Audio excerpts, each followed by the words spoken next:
Hi, welcome to another Zoo to You. My name's Tierney and I'm an educator here at Zoo Boise. Before we learn about our mystery animal today, I want to talk about these. We all use our fingers, our hands, and our fingernails for lots of different things. But do we ever stop to think about what we could or couldn't do with them?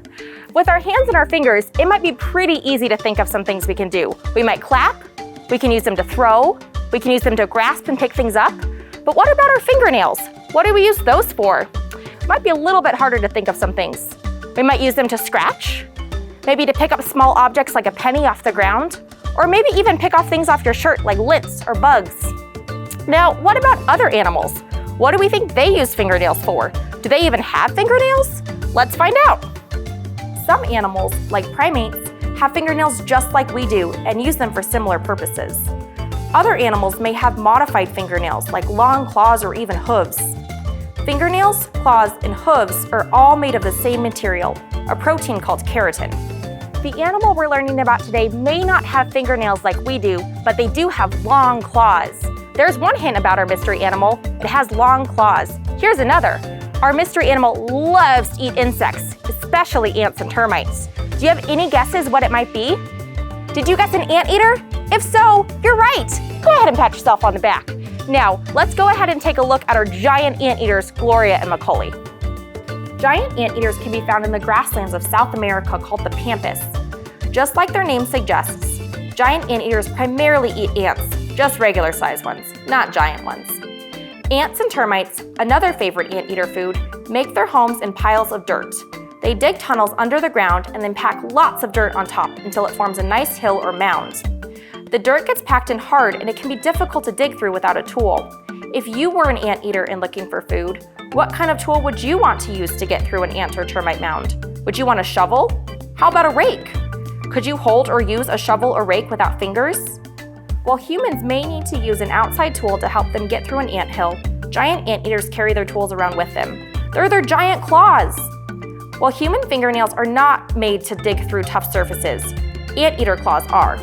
Their claws are strong enough to get through termite mounds, which have a similar consistency to concrete.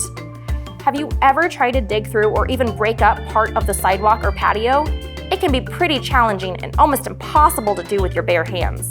To do it, you need some sharp tools. While giant anteaters carry their tools with them, they must make sure that they stay sharp. They do this by wrapping their claws in towards their stomach and walking on their knuckles. Could you imagine walking around on your knuckles? Go ahead, try it out.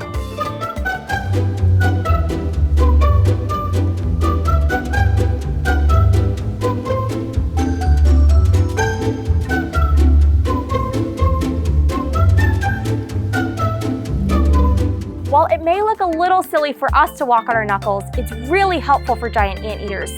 Walking on their knuckles helps protect their long claws for them to later use to dig things up, protect themselves against other animals like jaguars or pumas, or even to give themselves a bath. Now, you may be cleaning out your ears to see if you heard me right, but I bet you did. I did say give themselves a bath. Did you know that giant anteaters are actually pretty clean animals? They enjoy going in the water and use those long claws to get water through their fur and almost scrub like we do when we bathe. Biologists have seen many cases of giant anteaters bathing both in the wild and in zoos, and they can't quite figure out why they do it. Maybe they just like it. How about you? Are you like an anteater in that way? The Zoo Boise anteaters are very lucky because they have 2 pools in their exhibit. We recently remodeled the giant anteater exhibit so it includes lots of features that encourage natural behaviors for our anteaters, like digging and bathing. In addition to our large outdoor pool, the outdoor exhibit also includes lots of long grasses, similar to those that we would find in the South American grasslands, and soft dirt for them to dig in, just like right over here. Our indoor exhibit not only features their pool, but it also has 6 feet of mulch. This mulch is more comfortable for the anteaters to walk on. It kind of feels like a trampoline to us, but it also allows them to dig. It's not uncommon to find our anteaters digging or just resting in a hole that they dug themselves. The next time you visit Zoo Boise, be sure to come over and say hi to the giant anteaters.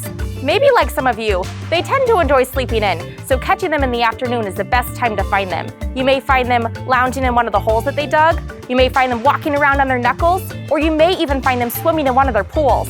Have you ever seen our anteaters do something cool? Be sure to mention it in the comments below. Thank you so much for tuning in and have a wonderful day.